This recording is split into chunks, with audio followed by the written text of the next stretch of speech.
Reimagining Democracy, Abolishing the Electoral College. Welcome to our exploration of a bold idea that could redefine democracy in the United States.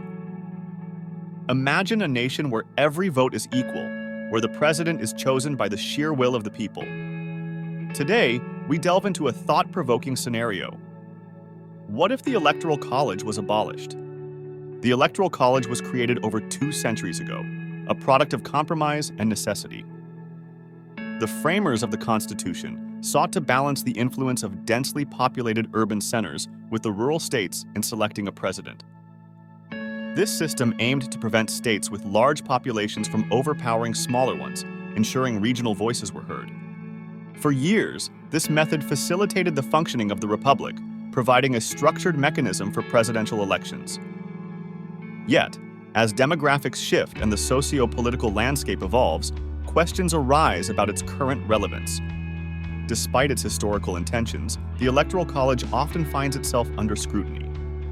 The democratic ideal of one person, one vote seems undermined when a candidate wins the presidency without winning the popular vote, a scenario not unfamiliar in recent history. This disconnect poses a challenge to the perceived legitimacy of elected leaders. Critics argue that the Electoral College skews political representation and disenfranchises voters whose ballots are essentially negated by state winner-take-all laws. The outcome of elections often hinges on a few swing states, leaving many voters feeling inconsequential. Examining recent elections, the Electoral College has played a pivotal role in deciding outcomes, independent of the national popular vote. In such scenarios, many Americans question whether their votes truly count, creating a rift in public trust and understanding of the electoral process. The debate over its relevancy intensifies with each election cycle, pushing the question: is this system fit for a modern democracy?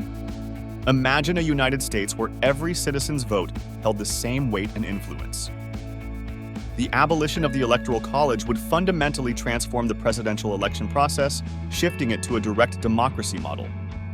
A move to eliminate the Electoral College would necessitate constitutional amendments or significant legislative overhauls, no small feat in American politics. Nevertheless, envisioning this change allows us to explore its potential impacts on the democratic process. If the Electoral College were abolished, presidential candidates would need to rethink their strategies. The focus would shift from pivotal swing states to a nationwide effort, as every vote could tip the scales. Campaigns would likely become more inclusive, reaching out to traditionally overlooked regions and increasing efforts in populous states previously considered safe. This could redistribute political attention, prompting candidates to tailor messages addressing more diverse needs and concerns across the nation. A system that equates every vote could invigorate voter participation. Citizens might feel a stronger sense of agency, knowing their ballots contribute directly to the election outcome. We could witness unprecedented engagement levels, with people who previously felt their votes were futile in traditionally partisan states now finding new motivation. Increased turnout might reflect a broader spectrum of opinions and interests, creating a more representative governance. The abolition scenario could see a surge in political engagement, particularly among underrepresented and marginalized communities. Regions often overshadowed in national debates could suddenly find themselves in the spotlight, their issues gaining newfound importance on the political stage.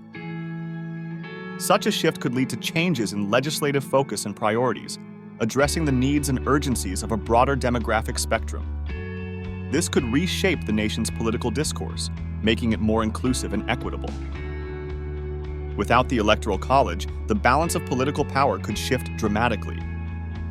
Rural and urban influences would realign, potentially changing policy focuses on healthcare, agriculture, education, and infrastructure.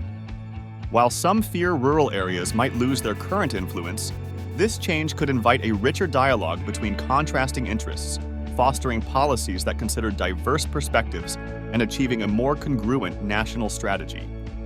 The direct vote model introduces intriguing complexities to America's two-party system. It might encourage more diversity in candidates and political movements, challenging the entrenched political duopoly. This could pave the way for third parties and independent candidates to gain traction, potentially reshaping the political landscape. The change may invite new voices and ideas into mainstream politics, enriching debates and policy considerations. Implementing the abolition of the Electoral College is fraught with legal and constitutional challenges. Amending the Constitution requires significant bipartisan support, a steep hurdle in today's polarized climate. Facilitating such a shift demands meticulous planning and broad consensus, involving stakeholders at every level, from federal to local governance.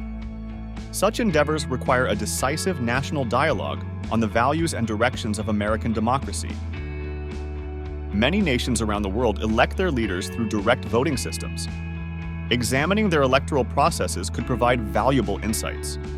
Countries with robust democracies demonstrate various models where popular votes solely determine leadership, presenting potential patterns and pitfalls the U.S. might consider.